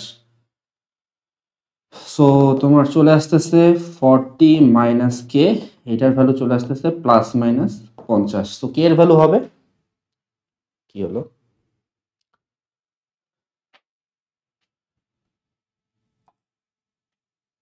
আচ্ছা, সো কে এর ভ্যালুটা আসতেছে কত? 40 plus minus 50, K equals to আসবে 40 প্লাস মাইনাস 50, তার মানে 90 আর -10। 90 তো এখানে নাই, -10 আছে, তাহলে -10 হচ্ছে এই উত্তর। দুটো ভ্যালু হতে পারে, 90 হতে পারে, -10 হতে পারে, যেহেতু অনলি -10 আছে আমরা সেটাকে উত্তর হিসাবে নিলাম। ওকে, নেক্সট, একটা পরামিতিক সমীকরণ দেয়া আছে। পরামিতিক সমীকরণটা দেখেই তোমাদের বোঝা উচিত যে এটা একটা সার্কেলের ইকুয়েশন। ঠিক আছে, সার্কেলের পরামিতিক ইকুয়েশন, অ্যাকচুয়ালি সরল রেখা, বৃত্ত, কনিক তিনটা, অর্থাৎ পরাবৃত্ত, উপবৃত্ত, অধিবৃত্ত, সবগুলো পরামিতিক সমীকরণ দেখলেই তোমাদেরকে চিনতে হবে। ঠিক আছে, সো এটা একটা সার্কেল। ঠিক আছে, সার্কেল কিভাবে বুঝলাম? কারণ cos থিটার ভ্যালু হচ্ছে কত? x মাইনাস 2 ডিভাইডেড বাই 3, এবং sin থিটার ভ্যালু কত? sin থিটার ভ্যালু আসতেছে আমার y প্লাস 1 ডিভাইডেড বাই 3। তো তুমি যদি cos square theta plus sin square theta করো, cos square theta plus sin square theta করলে এইখান থেকে তুমি পাবা x minus 2 whole square y plus 1 whole square equals to 3 square. এখান থেকে আমরা সবকিছু জানি, এটা কেন্দ্র জানি, ব্যাসার্ধ জানি। কেন্দ্র কত?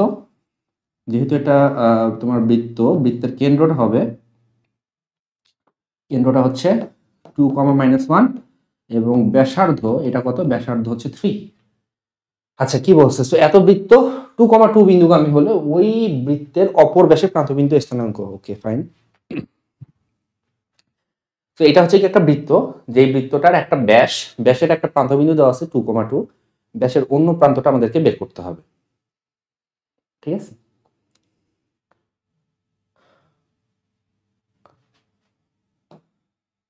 একটা সার্কেল, এই সার্কেলের একটা ব্যাসের প্রান্ত দেওয়া আছে 2,2, কেন্দ্রটা আমরা মাত্রই বের করলাম, কেন্দ্রটা আমরা বের করছি 2, -1,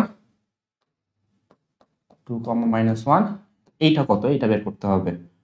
এইটা তুমি h, k যদি ধরো, দেন h, k আর 2,2 এর মিড পয়েন্ট হচ্ছে 2, -1। ঠিক আছে, একটা জিনিস তুমি বুঝতে পারতেছো যে h এর ভ্যালুটা অ্যাকচুয়ালি 2 আসবে। দেখো এই দুটো কি হরিজন্টাল লাইনে আছে, সরি ভার্টিক্যাল লাইনে আছে। কিভাবে বুঝলাম? কারণ তোমার ভুজের ভ্যালুটা চেঞ্জ হয় নাই, সো ভুজের ভ্যালু যেহেতু চেঞ্জ হয়নি, তো ওইটার ক্ষেত্রে ভুজের ভ্যালুটা 2ই হবে। যাই হোক, এটা চাইলে আমি করে দেখাতে পারি।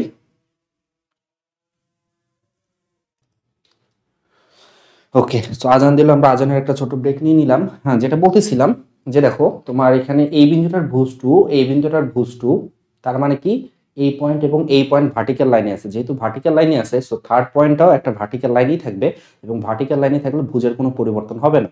অর্থাৎ h, k এর h এর ভ্যালুটা হবে 2। তুমি চাইলে করে দেখতে পারো। ঠিক আছে, h এর ভ্যালুটা কত আসবে? h এর ভ্যালুটা আসবে হচ্ছে কি 2। আর দেখো এখানে কি হয়েছে, যেহেতু একটা ভার্টিক্যাল লাইন, ঠিক আছে, বিন্দুগুলো হচ্ছে গিয়ে এখানে 2 আছে, এখানেও 2 আছে, এখানে 2 আছে। এখানে দেখো 2 এবং -1 এর ডিফারেন্সটা কত? 2 -1 এর ডিফারেন্স হচ্ছে 2 থেকে যদি -1 করো কত আসতেছে? অ্যাকচুয়ালি 2 থেকে -1 না, -1 থেকে 2 করো, -1 -2 = -3। সো -1 থেকে তুমি যদি -3 করো, -1 -3 করলে তোমার অ্যাকচুয়ালি k এর ভ্যালুটা চলে আসবে, যেটা হবে -4। k এর ভ্যালুটা কত হবে? এরকম সরল রেখাতে তোমরা করছো তাই না? সরল রেখা শর্টকাট, এই জিনিসগুলো করা উচিত তোমাদের। সরল রেখা শর্টকাট যদি শিখে থাকো তাহলে তো অবশ্যই করছো। তোমাদের অপশন কি আসতেছে? 2, -4 কোথায় আছে? অপশন সি তে। আর যদি এইভাবে করতে না পারো, তাহলে এইটা মিড পয়েন্ট, ওইটা মধ্যবিন্দু, এটা ধরে তুমি সমাধান করতে পারো। ঠিক আছে, ওকে। সো এত বিন্দুগামী এবং এত রেখার উপর লম্ব রেখার মূল বিন্দু থেকে লম্ব দূরত্ব বের করতে হবে। এইটা লম্ব রেখাটা বের করতে হবে যেইটা -1,3 বিন্দুগামী। সো ফার্স্ট অফ অল এইটার লম্ব রেখা বের করবো -1,3 বিন্দুগামী। দেন যে রেখাটা আসবে সেই রেখা থেকে, মানে সেই রেখাটার ডিস্টেন্স বের করতে হবে 0, 0 বিন্দু থেকে। সহজ অঙ্ক অ্যাকচুয়ালি। এইটার লম্ব রেখার সমীকরণ তুমি জানো কত হবে? লম্ব রেখার সমীকরণটা হবে 3x - y। আমি একবারই করে ফেলি। ঠিক আছে, একবারে করতে চাইলে কি করতে হবে? এই যে 3x - y আসছে, এইটাকে তুমি -1,3 দিয়ে সিদ্ধ করো। -1,3 দিয়ে যদি সিদ্ধ করে ফেলি এই জিনিসটাকে, তাহলে কি আসে? -1,3 দিয়ে যদি সিদ্ধ করি তাহলে 3 × -1, আর 3 দিয়ে যদি সিদ্ধ করি তাহলে -3। মানে একবারে করলে k এর ভ্যালুটা এরকম আসবে। এটা হচ্ছে লম্ব রেখা।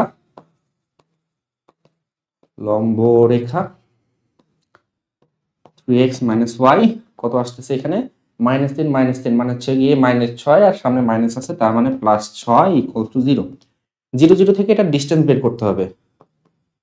0, 0 থেকে যদি তুমি ডিস্টেন্স বের করো, ডিস্টেন্স বের করলে কিভাবে আসবে? 3 × 0 -0 + 6 ডিভাইডেড বাই এই ইকুয়েশনটার x এবং y সহগের বর্গমূল, বর্গের সমষ্টির বর্গমূল, তাই না? 3² + -1²। হিসাব নিকাশ করলে আসতেছে 6, এখানে আসতেছে √10। কোথায় আছে? অপশন বি তে আছে। Option B is the correct answer. Okay, next.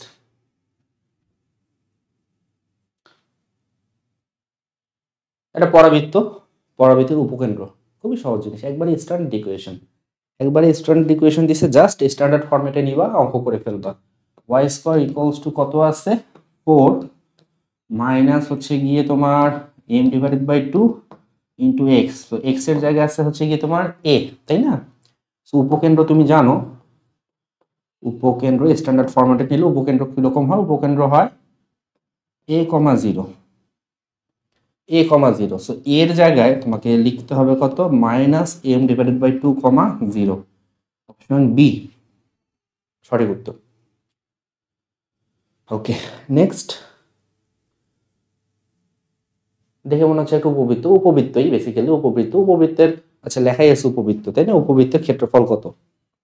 উপবৃত্তের ক্ষেত্রফল হচ্ছে পাই এ বি। উপবৃত্তের ক্ষেত্রফলের সূত্র হচ্ছে পাই এ বি। সো এ এবং বি কি? এ এবং বি হচ্ছে যে স্ট্যান্ডার্ড ইকুয়েশনের নিচে যেটা এ থাকে বি থাকে সেটা x square by a square plus y square by b square equals to 1। এই ফর্মেটে নিয়ে যাওয়ার পর আমরা এ এবং বি এর ভ্যালু পাবো। এ এবং বি এর ভ্যালু পাইলে পাই এ বি, এটা হচ্ছে কি উপবৃত্তের ক্ষেত্রফল সূত্র। তাহলে এটাকে স্ট্যান্ডার্ড ফর্মেটে নিয়ে যাও। 16 কমন নিলাম, x square plus 2x plus 9y square equals two 128। তাহলে 16 এক্স স্কোয়ার প্লাস 2x, এটাকে আমি হোল স্কোয়ার কমপ্লিট করতে যাচ্ছি, মানে পূর্ণবর্গ করতে চাচ্ছি। সো পূর্ণবর্গ করতে গেলে লাগে হচ্ছে গিয়ে প্লাস 1, এই জন্য 2x প্লাস 1 লিখলাম, প্লাস 9y স্কোয়ার। দেখো প্লাস 1 করাতে অ্যাকচুয়ালি কি হয়েছে? 1 এর সাথে 16 গুণ আছে, তার মানে 1 গুণন 16, তার মানে 16 এক্সট্রা লেখা হয়েছে এই সাইডে। এই সাইডে যেহেতু 16 এক্সট্রা লিখছি, ওইটা ওই সাইডে লিখে মাইনাস 16 করে দিব, সরি প্লাস 16 করে দিব, যেহেতু এই সাইডে প্লাস 16 ওই সাইডেও প্লাস 16। আচ্ছা, so 16 x plus 1 whole square 9y square equals to 144। X plus 1 whole square 144কে যদি 16 দিয়ে ভাগ করি তাহলে কত আসে? 25 আসে, তাই না? 25 মানে হচ্ছে কি 5 স্কোয়ার, 25 আসে। 144কে 16 দিয়ে ভাগ করলে কত আসে? দাঁড়াও একটু ভাগ করে নিই। 9 আসে, 9 9।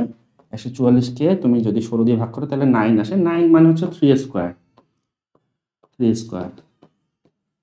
144কে 9 দিয়ে ভাগ করলে তাহলে 16 আসবে। 16 মানে হচ্ছে কি 4 square, this is equals to হচ্ছে কি 1। তার মানে তোমার a এর value, this is a equals to 3, this is b equals to হচ্ছে কি 4।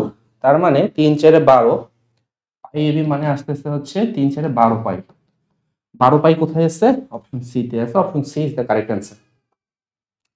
ওকে, নেক্সট। এত বৃত্ত দুইটা বহিঃস্পর্শ করছে। দুইটা বৃত্ত যদি পরস্পরকে বহিঃস্পর্শ করে, বহিঃস্পর্শ করলে কি হয়? দুটো বৃত্ত পরস্পরকে বহিঃস্পর্শ করলে ওদের কেন্দ্রের দূরত্ব বৃত্তের ব্যাসার্ধের যোগফলের সমান হয়। Centre to centre distance, this will be equals to the sum of their radius. ঠিক আছে? সো আমরা প্রথমটার কেন্দ্র ব্যাসার্ধ বের করব। প্রথমটার কেন্দ্র ব্যাসার্ধ কত? কেন্দ্র হচ্ছে গিয়ে তোমার -2 দিয়ে যদি ভাগ করি তাহলে চলে আসতেছে -1, 0। ব্যাসার্ধ কত? ব্যাসার্ধ হচ্ছে গিয়ে √1 - c এরকম। দ্বিতীয়টার ক্ষেত্রে কেন্দ্র ব্যাসার্ধ যদি বের করি, কেন্দ্রটা আসতেছে তোমার 0, -1 এবং ব্যাসার্ধটা কত আসতেছে? এটাও আসতেছে 1 - c। এগুলো বেসিক জিনিস, সবাই পারো। তাহলে দুইটা কেন্দ্রের দূরত্ব, শর্তটা কি? শর্তটা হচ্ছে c1 c2 this will be equals two r1 plus r2। তাহলে c1 c2 মানে দুইটা কেন্দ্রের দূরত্ব। দুইটা কেন্দ্রের দূরত্ব কত? এই যে 1 - 1, 0 এবং 0, -1, এদের দূরত্ব হচ্ছে -1 স্কোয়ার প্লাস -1 স্কোয়ার এবং ব্যাসার্ধের যোগফল হচ্ছে √1 - c প্লাস √1 - c। তাহলে হচ্ছে √2 = 2√1 - c। √2 = 2√1 - c। বর্গ করো 1 - c। 1 - c এর ভ্যালু হচ্ছে কি হাফ। c এর ভ্যালু হচ্ছে হাফ। c এর ভ্যালু হাফ আছে, আছে অপশন সি তে। অপশন সি হবে সঠিক উত্তর।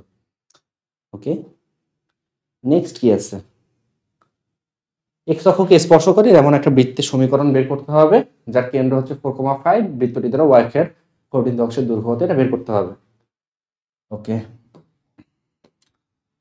এগুলো মুখে মুখেই করা যায়, চাইলে মুখে মুখে করতে পারো। আমাদেরকে একটা বৃত্ত আঁকতে হবে, সেই বৃত্তটা কি করছে, বৃত্তটার কেন্দ্র হচ্ছে 4,5, তার মানে প্রথম চতুর্ভাগে। বৃত্তটা আবার ওয়াই অক্ষ থেকে কিছু পরিমাণ অংশ কর্তন করছে। আমরা একটা বৃত্ত আঁকলাম, এক্স অক্ষকে স্পর্শ করছে, তাই না? এক্স অক্ষকে স্পর্শ করছে। আচ্ছা, এরকম কেন্দ্র এখানে কোন একটা জায়গায় আছে 4,5, যেহেতু এক্স অক্ষকে স্পর্শ করছে, এক্স অক্ষকে স্পর্শ করলে ওর ব্যাসার্ধটা হবে কোটির সমান, সো কোটিটা হচ্ছে 5। এই দূরত্বটা যেহেতু ওয়াই অক্ষ থেকে দূরত্ব, ওয়াই অক্ষ থেকে দূরত্বটা হবে ভুজের সমান 4। আমি যদি এই যে এই ওয়াই অক্ষের সাথে বৃত্তের ইন্টারসেক্টিং পয়েন্টটা কানেক্ট করে দিলে সেটাও বৃত্তের ব্যাসার্ধ, তো সেটাও হবে 5। সো এইটা একটা সমকোণী ত্রিভুজ। সমকোণী ত্রিভুজে তুমি একটা বাহু অতিভুজ দেখতেছো 5, একটা বাহু অলরেডি 4 আছে, সো আরেকটা বাহুটা হবে কত, 3। এইটা যদি 3 হয় তাহলে উপরের পোর্শনটাও 3 হবে, যেহেতু কেন্দ্র থেকে জ্যায়ের উপর অঙ্কিত লম্ব জ্যাকে সমদ্বিখণ্ডিত করে। সো এই পোর্শনটা 3 হলে উপরের পোর্শনটাও 3 হবে। 3 + 3 মানে 6, অর্থাৎ ওয়াই অক্ষের কর্তৃত অংশের দৈর্ঘ্য হবে 6। কোথায়? Option C. এই তো, এটাই ইজিয়েস্ট অঙ্ক, ঠিক আছে, মানে ইজিয়েস্ট মেথড। এর চাইতে অন্য মেথডও করা যায়, বাট সেগুলো অ্যাকচুয়ালি এর চাইতে টাফ হবে। এটাই ইজিয়েস্ট মেথড, প্রশ্ন দেখি উত্তর বলে দেওয়া সম্ভব। এটা একটা উপবৃত্ত, উৎকেন্দ্রিকতা কত, খুবই সহজ অঙ্ক। এর ভ্যালু বের করতে হবে। এর ভ্যালু হচ্ছে, আমরা এটাকে একটু স্ট্যান্ডার্ড ফরম্যাটে লিখি, এক্স স্কোয়ার ডিভাইডেড বাই 400কে 25 দিয়ে ভাগ করলে 16 আসবে, ওয়াই স্কোয়ার ডিভাইডেড বাই কত, 16 25 তাই 25 আসবে, তাই না? 25 আসবে ইকুয়ালস টু 1। তো x square divided by 4 square plus y square divided by 5 square equals to 1। So e এর ভ্যালুটা কত, ই এর ভ্যালু হচ্ছে রুট ওভার 1 প্লাস, প্লাস হবে না মাইনাস হবে, মাইনাস হবে 4 স্কোয়ার বাই 5 স্কোয়ার। তো হিসাব করলে কত হয়, নিচে আসবে 5, উপরে আসবে 25 - 16। 25 - 16 মানে কত, 25 - 16 মানে হচ্ছে 9, 9 এর বর্গমূল হচ্ছে 3, so 3/5। Option B is the correct answer. একবারে বেসিক অঙ্ক, সবগুলো বেসিক অঙ্ক। এত এত হলে এক্স এর ভ্যালু কত? ত্রিকোণমিতি শুরু করতেছি আমরা। ত্রিকোণমিতি তোমরা জানো যে ত্রিকোণমিতিতে অ্যাকচুয়ালি কি হয়, অপশন টেস্ট। তুমি চাইলে অপশন টেস্ট করতে পারো, তোমার অপশন দেয়া আছে, সবগুলো অপশন দেয়া আছে। এন এর ভ্যালু 1 ধরো, এন এর ভ্যালু 1 ধরলে এটা হচ্ছে 3π/4, এটা আসতেছে π/12, এটা আসতেছে পাই, এটা আসতেছে π/4। জাস্ট ইকুয়েশনে তুমি ভ্যালুগুলো বসায় চেক করতে পারো যে লেফট সাইড রাইট সাইড সমান হচ্ছে কিনা। বাট তার চেয়েও ইজিলি এটা করা যায়। এটা অ্যাকচুয়ালি অপশন টেস্টের চাইতে তুমি যদি অঙ্ক করে করো তাহলেই বেশি ইজি হবে। অপশন টেস্ট করতে গেলে 4টা অপশন বসাতে হবে, তাই না? তার চেয়েও ইজিলি এটা করা যায়। দেখো আমার এখানে আছে এক্স এবং এখানে আছে 3x, দুইটার যোগফল কিন্তু 4x। তো চাইলে আমি এটাকে এইভাবে লিখতে পারি, tan x plus tan 3x। এইটাকে যদি ওই সাইডে নিয়ে যাও, নিয়ে যে যদি কমন নাও তাহলে tan 4x, এইটা সমান সমান চলে আসবে 1 মাইনাস, এটা ইন্টু চলে আসবে 1 মাইনাস tan x ইন্টু কত, tan 3x। দেন এটাকে নিচে ভাগ দাও, 1 minus tan x tan 3x, এইটার নিচে যদি ভাগ দাও তাহলে সূত্র পড়ে যাবে, সরাসরি সূত্র পড়ে যাবে। সূত্রটা হচ্ছে tan a plus tan b। tan a plus tan b এর সূত্র কি, sorry tan a plus b এর সূত্র কি, tan a প্লাস b এর সূত্র হচ্ছে tan a plus tan b divided by 1 minus tan a tan b। তার মানে আমরা এইটাকে যদি নিচে ভাগ দেই, আমরা এটাকে লিখতে পারবো x প্লাস 3x। এটা সামনে মাইনাস আছে কিন্তু, মাইনাস, তাই না? আচ্ছা, সো এখানে আসতেছে মাইনাস tan 4x। এইটাকে ওই সাইডে নিয়ে গেছিলাম, মাইনাসটা লিখি নাই। তাহলে আমার tan 4x, এইটা মানে হচ্ছে মাইনাস tan 4x, তার মানে 2 tan 4x বা tan 4x equals to 0। tan theta সমান যদি 0 হয় তাহলে থিটার ভ্যালু n পাই। তো 4x এর ভ্যালু n পাই, 4x এর ভ্যালু n পাই, 4x এর ভ্যালু n পাই হলে x এর ভ্যালু হবে π/4। কোথায়, n π/4 কোথায়? Option D, option D is the correct answer. Okay, next. এত হলে থিটার ভ্যালু কত? Again you can do option test. Option দেওয়া আছে, এনের ভ্যালু 1 ধরো, ওখানে একটা একটা করে বসো, বাট একটু ঝামেলা আছে, ঠিক আছে? ঝামেলা আছে, অসংজ্ঞায়িত হয়ে গেলে কিন্তু ম্যাথ এরর আসবে। মানে কোনো একটা ভ্যালু যদি কটের ক্ষেত্রে ঝামেলাগুলো হয়, অসংজ্ঞায়িত হয়ে গেলে ম্যাথ এরর আসবে, সেক্ষেত্রে তুমি বুঝতে পারবে না সঠিক উত্তর কোনটা। এই জন্যে কট বা যেগুলো যেসব ক্ষেত্রে অসংজ্ঞায়িত আসতে পারে সে সকল জায়গায় অপশন টেস্ট নট ইনকারেজড, ঠিক আছে? তো এটা কিভাবে করা যায়? cot থিটা আছে, cot 2 থিটা আছে, ইকুয়ালস টু 1 হলে থিটার ভ্যালু কত? আমরা এরকম করতে পারি তো, cot theta into cot 2 theta minus 1 equals to 0। আমি যদি ভাগ দেই cot theta into cot 2 theta minus 1 divided by cot theta plus cot 2 theta, ভাগ দিলে তো কারো কোনো সমস্যা নেই, দুই সাইডকে ভাগ দিয়েছে, ওই সাইডে 0 divided by something equals to 0 হয়ে গেছে, ভাগ দিলাম। ভাগ দেওয়ার পরে দেখো এটা একটা সূত্র পড়ে গেছে, সূত্রটা হচ্ছে cot থিটা প্লাস 2 থিটা, এই সূত্রটা পড়ে গেছে তাই না? তার মানে তোমার cot 3 থিটার ভ্যালু আসতেছে 0। cot থিটা আবার মানে কি? cot থিটা সমান 0 হলে অ্যাকচুয়ালি কি হয়? cot থিটা সমান 0 হলে cot থিটা মানে হচ্ছে cos theta by sin theta, ঠিক আছে? sin থিটা তো 0 হবে না, যেহেতু এটা হরে আছে, হরটা 0 হয় না, তাহলে অবভিয়াসলি লবটা 0 হবে, তার মানে sin থিটার ভ্যালু 0 হবে, তাহলে sin 3 থিটার value 0।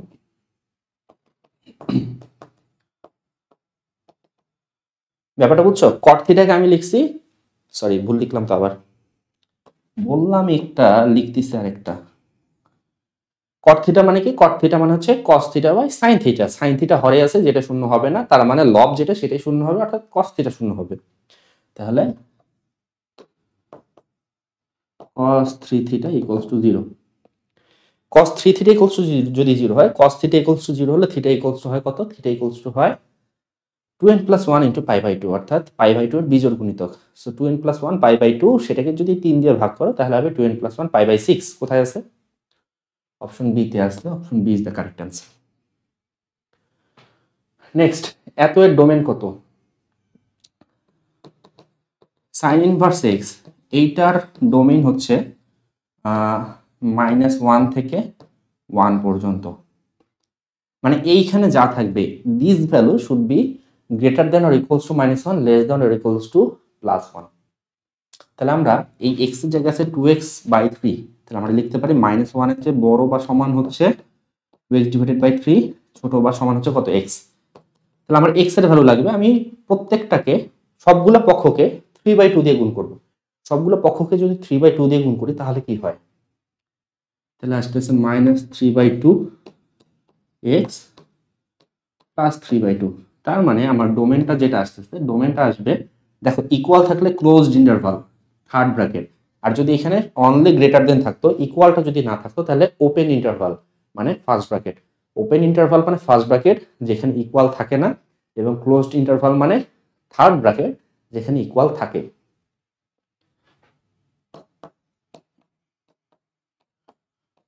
This is the answer. কোথায় আসছে? অপশন সি তে আসছে, option C is the answer. Next, এটা তো আসলে খুবই সহজ একটা অঙ্ক, বইয়ের একটা অঙ্ক। cot ইনভার্স x আছে, এটাকে সাইনে কনভার্ট করতে হবে, ঠিক আছে? সাইন ইনভার্সে কনভার্ট করতে হবে।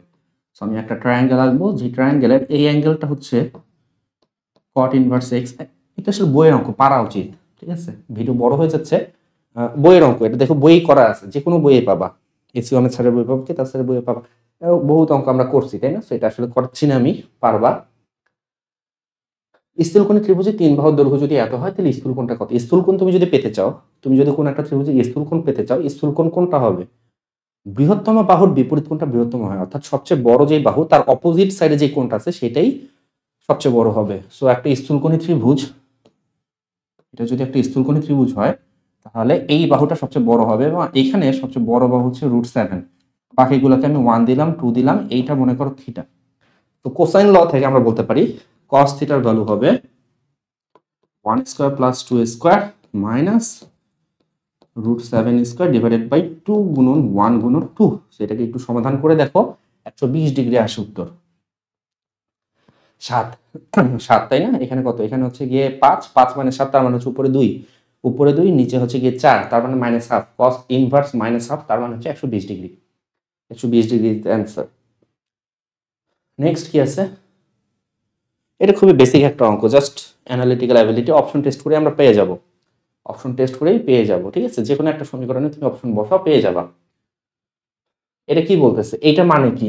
এটা মানে হচ্ছে ln x equals to y to the power 5, তার মানে x equals to y to the power 5, দেখেই বোঝা যাচ্ছে যে অপশন বি হবে, কারণ 2^5 মানে 32, বাকি কোনোটাতে দেখো মিলতেছে না। 2^4 মানে 16 মিলে না, এটা তো মিলবেই না, এটা তো মিলবেই না। সো 2^32 এটাই আনসার।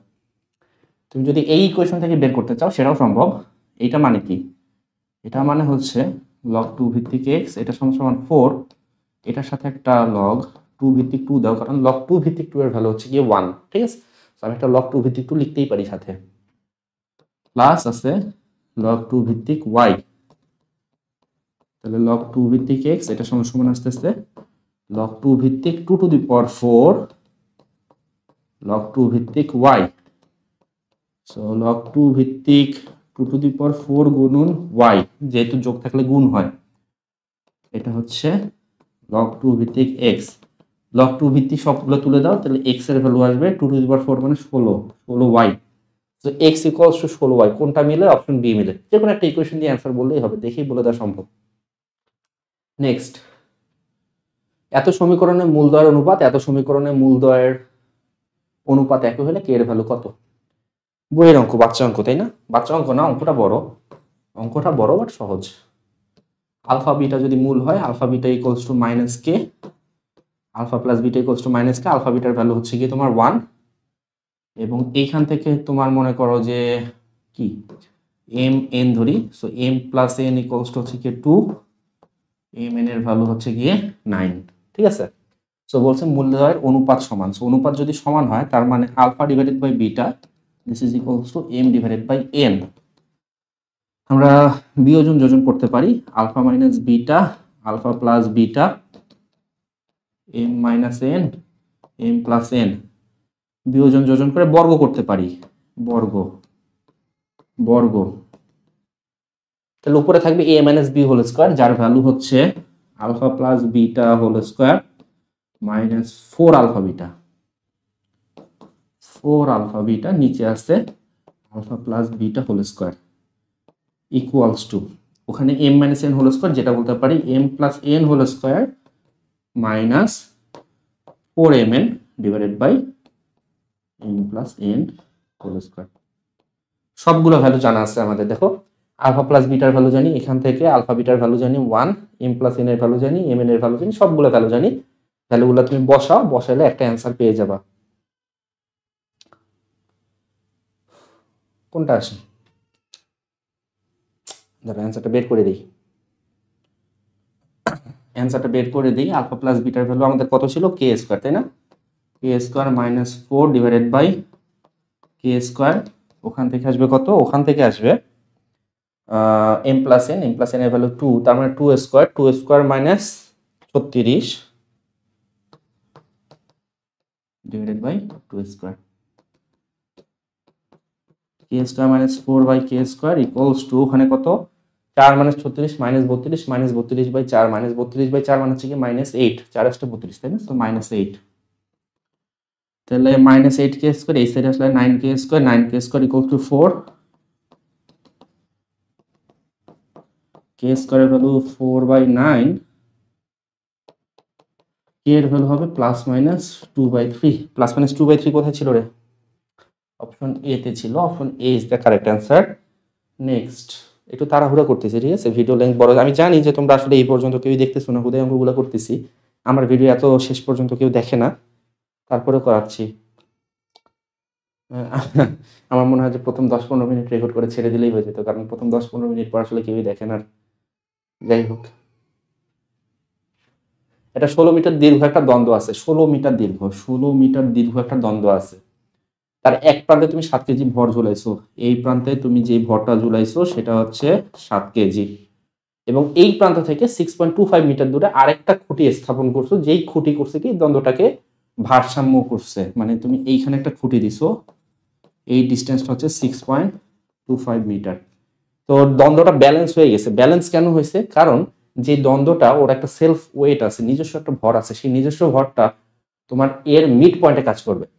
নিজস্ব ভর কোথায় কাজ করবে? নিজস্ব ভর কাজ করবে দণ্ডের মধ্যবিন্দুতে, মিড পয়েন্টে, ভরকেন্দ্র কোথায়? ভরকেন্দ্র হচ্ছে মধ্যবিন্দুতে। সো টোটালটা দৈর্ঘ্য যেহেতু আমার বলছে 16 মিটার, তার মানে ওর ভরটা কাজ করবে এইখান থেকে 8 মিটার দূরত্বে। আচ্ছা, দণ্ডের ভর কত? আচ্ছা, দণ্ডের ভর কত এটাই প্রশ্ন, দণ্ডের ভর কত এটাই প্রশ্ন। এটা এম ধরলাম, এম কেজি। আমাদের ইকুয়েশন কি বলে, টোটালটা যদি 8 হয়, এটা যদি 6.25 হয়, 8 - 6.25 কত হয়? 8 - 6.25 1.75, 1.75 এর টুক হচ্ছে 1.75। তার মানে তোমার ইকুয়েশনটা হচ্ছে এরকম, 7 multiplied by 6.25 is equals to m multiplied by 1.75। 7 গুণন 6.25 equals to m into 1.25 কত হয়? 7 গুণন 6.25 divided by 1.25 35। এতগুলো হলো, কি করলাম? 7 গুণন 6.25 ভাগ 1.75, 25 কেজি। 25 কেজি কোথায়? Option d. Okay, next. ভূমি হতে এত বেগ আনুভূমিকের সাথে এত কোণে নিক্ষিপ্ত প্রাসের আনুভূমিক পাল্লা কত? সরাসরি সূত্রের অঙ্ক, আর এর ভ্যালু হচ্ছে u square sin 2 alpha divided by g. G কেমনে লেখে রে? জি ইউ এর ভ্যালু হচ্ছে কত? 18.4 স্কয়ার, sin আলফার ভ্যালু কত? 30 ডিগ্রি, সো sin 60 ডিগ্রি 9.8। হিসাব করি কত এখানে, 18.4 তাই না? 4 স্কয়ার গুণন sin 60 ভাগ হচ্ছে গিয়ে 9.8, 29.91, 92 আছে, এইটা option B. Okay fine, finally শেষ হলো। অনেক বড় হয়ে গেছে, কেউ দেখবে না, হুদাই ভিডিও বানাইলাম, এত বড় কাজ করলাম। আচ্ছা, তো যদি ভালো লাগে তাহলে লাইক শেয়ার করতে হবে, সাবস্ক্রাইব না করে থাকলে সাবস্ক্রাইব করো, আর যদি কোনো সমস্যা থাকে তাহলে এই গ্রুপে জানাতে পারো। এই গ্রুপে আমরা সমস্যা হলে সমাধান করে দেবো। আর আমাদের যতগুলো কোর্স আছে, ফ্রি বলো পেইড বলো, সবগুলো এই ওয়েবসাইটে দেওয়া আছে www.proborton.org। Thanks for watching.